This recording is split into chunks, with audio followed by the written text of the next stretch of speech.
Hey guys, what's up? Alex here. Today we are here with more F1 2001 career mode, and today we are here in the third round of the season in Brazil. A really good track. This is one of my favourite tracks on the calendar, and I enjoy driving it so much, but not so much with this car at turn 1. I can just never seem to get it perfect, and I had a little mistake there through turn 1 on my best qualifying lap here today. You can see Irvine's currently got the best lap, and Montoya's gone and beaten it by quite a substantial amount there. Montoya with the fastest lap so far on a 1:16.9. You can see that sort of slide through there. The car, I just don't have much confidence in the car. Once you turn into some of these corners, the car just doesn't have the grip. And especially if you make a small mistake, the car doesn't really even try and help you. You're pretty much going onto the grass if you make a small mistake. Another little mistake throws have to correct it through there. And this is the part of the track where I felt like, what gear do I have to be in? Because second gear seemed fine, but just a little bit slow off some of the corners. And first gear seemed a bit too much because I seemed to slide about a bit too much. So I was in two minds coming off some of these corners about what gear I'm supposed to be in, but we generally stick to second. I'm not too sure. No, we go to first for this one, and I can see that's why we had this little slide, and that lost us a couple of attempts as well. So I'm going to say there are so many things on this lap I could have done better, but at the end of the day, I don't want to be sitting here for every single of the 12 laps and be doing, lap after lap after lap. I want to get it done in the first 6 laps or so, and then get onto the race, which is the part which I enjoy the most. So overall, not too bad of a qualifying session there. And you can see we're going to be starting 8th place on the grid, 2.8 seconds off the pole position time. But when you think there's a 1.2 second gap to 3rd place from Michael Schumacher on pole. So Schumacher dominating this season so far, and he's on pole for this next round of the season. So this is it then, guys, the Brazilian Grand Prix. This isn't going to be another 5-lap race. I think this is actually a 7 or 8-lap race. We'll see in a minute when it goes to the sort of actual screen. But you can see there Schumacher, both Schumachers dominating the front row. I'm not too sure why it's focusing on the Williams. I think, or was that Montoya there? And then it's focusing on us there, so that's nice to see. The Jordan driver up in 6th place. And I think it's quite cool, the sort of opening sequence. It's cool the first couple of times, I'm not going to lie, but then it gets quite boring. I have to wait through this, but I have found out to skip it. In the next episode, I do skip it, so don't worry about that. Look at my teammate. What is he playing at? John Lacey, why are you last place on the grid? Right then, anyway, let's get to the grid. Here we are, P8. We've got Sauber in front of us, and then we've got, what's that? I think that's a Jaguar to our right-hand side. And the lights are out, and away we go here in Brazil. A stall from Rubens Barrichello, very slow away at least. I'm not too sure what's happening to him, but he's way down the order now because of that. Now down into turn 1. We're going to be braking a little bit later. We've got ourselves up to P6, so the stalled car helped us get past one place and up to another place as well. So P6 straight away, which is a really good position to start this race. Now into the slipstream of Irvine. It's going to be pretty tough to get past these Jaguars because they are very good at some tracks and they're very bad at others. So I think this is a track where they seem to be doing quite well. So Jaguar will be a hard car to get past throughout this race, but you can see already he's going away into the distance. We've got Villeneuve right up behind us here. But this is the part of the track where I seem to gain most of my time really through this sort of slower sector where the AI wasn't too sure what it was doing, and that wasn't even supposed to be a move, but there's a little bit of contact there anyway. So now trying to go around this part of the track, which I found the hardest part. That corner there was the hardest part of the track for me. I'm not too sure what turn that is, but really in general this sort of middle sector actually was the best for me because it's where I got most of my time. Look at that, a nice over and under move on Eddie Irvine there, and that's got us up to P5. Now lots of smoke and stuff going in front of us, but we are staying with our position here. And Irvine going back for the move here, but we managed to get the move off the turn around the outside of him. I think we shifted down to first gear there to make sure that we got our best run off the corner. That's my little cheat code in a way on this game. Not a cheat code, but you guys know what I mean. It's sort of a thing that the AI don't seem to be doing, which I seem to be able to do. So using first gear a lot in this game does seem to help, or using a lower gear off some of the corners. But no, that isn't too clever, is it? Going for a quick spin. And surprisingly, I didn't have a front wing damage there. I don't have the damage set to 100% because I don't want to just go into turn 1, lose my front wheel or whatever. So I think I've got it to set to about 75%. So yeah, I do have slight damage to my car at this point. The car isn't going exactly straight in a straight line. So a little bit of something to work around throughout this race, but that is how it is. And we're just going to work around it for the rest of this race. Now, the one and only Jenson Button is in front of us here in his Benetton, and looks like a Prost in front of him. And I'm not too sure what was going on here, but my car did not want to be in a straight line. Maybe it's partly due to that damage, but the car, yeah, didn't want to be in a straight line, did it? So it's a bit all over the place, and obviously having to recover from that silly moment through turn 1 where I just applied the power a little bit too early, meaning I went into a spin and crashed into that tyre wall. But what was that? Was that an engine going up, or what is it? I'm not too sure. Is that Prost? No, the Prost is still going.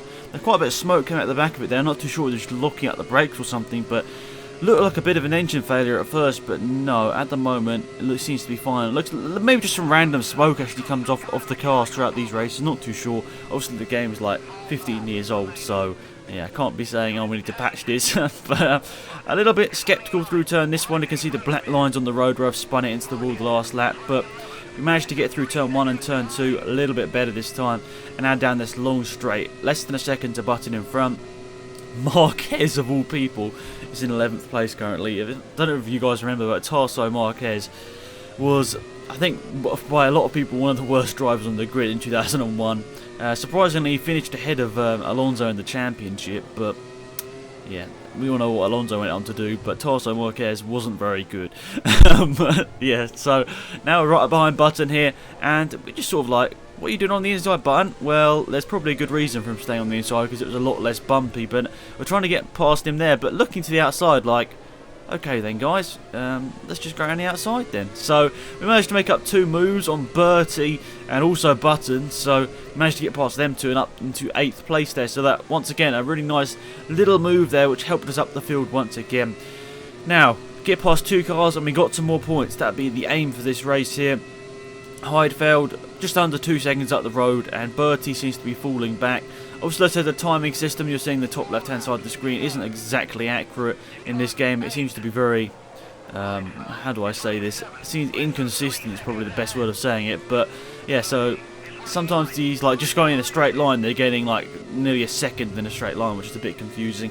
And look at this, Bertie's really fast here. Bertie looking to the inside. We slightly go to cover on the inside there, but Bertie, he's not manly enough to go down the inside, but we make a slight mistake through going to the defensive line.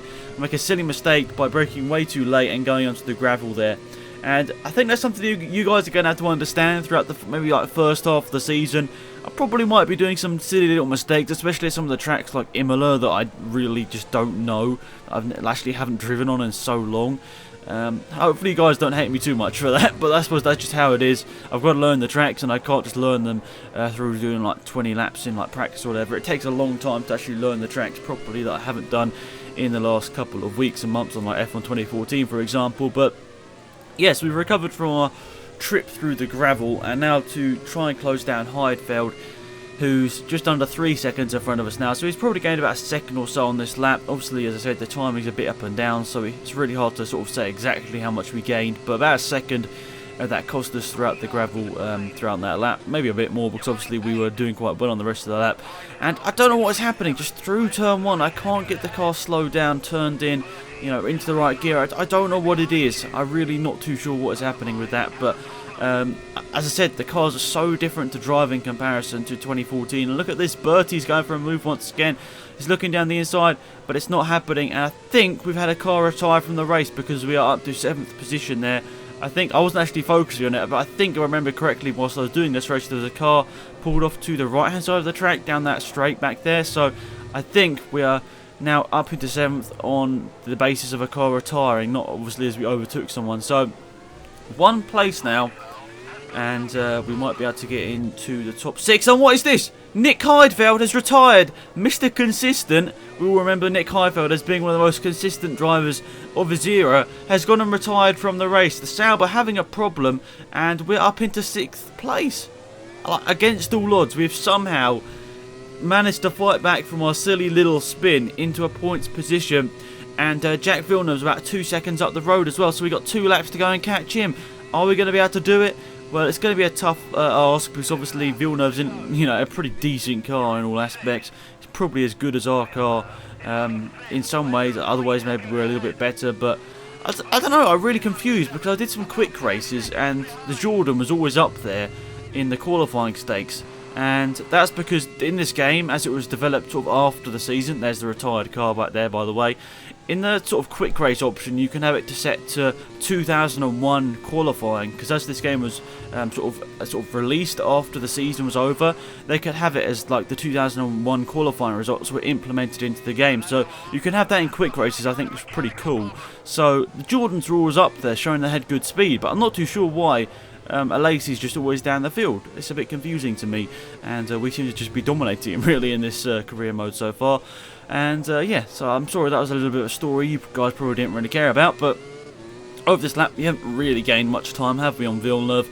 And Bertie has dropped nearly 5 or just over 5 seconds back now, so really we're looking like we're going to be stuck in this position unless anyone retires in front. 6th place wouldn't be bad, let's be honest. We started in 8th, and 6th place is a nice improvement on that, especially as we had that spin obviously in the middle of the race. So overall wouldn't be a too bad result, and it doesn't look like we're going to be catching Villeneuve. He's too far out in front, and Bertie 5 seconds back probably won't be catching us anytime soon.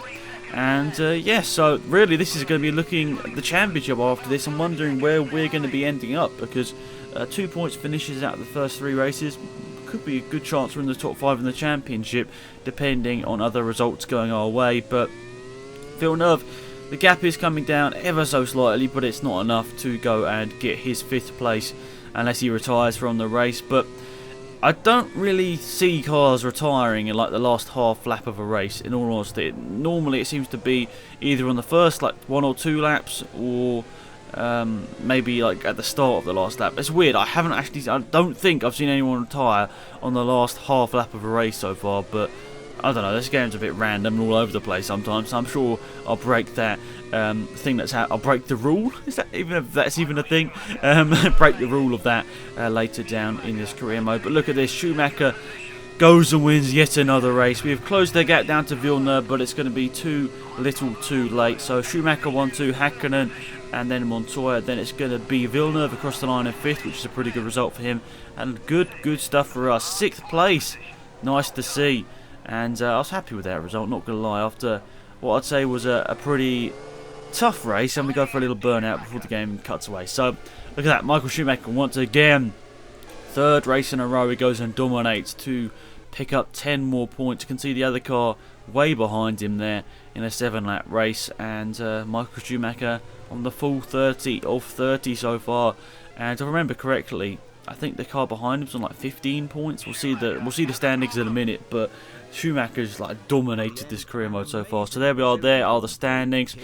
We had Alonso, Heifeld, Irvine, De La Rosa, Fisichella, and Barrichello DNF'd before the race even started by the looks of it there.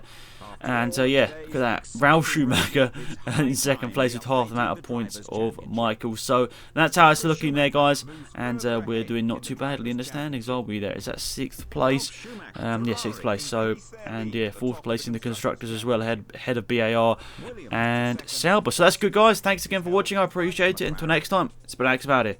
Goodbye.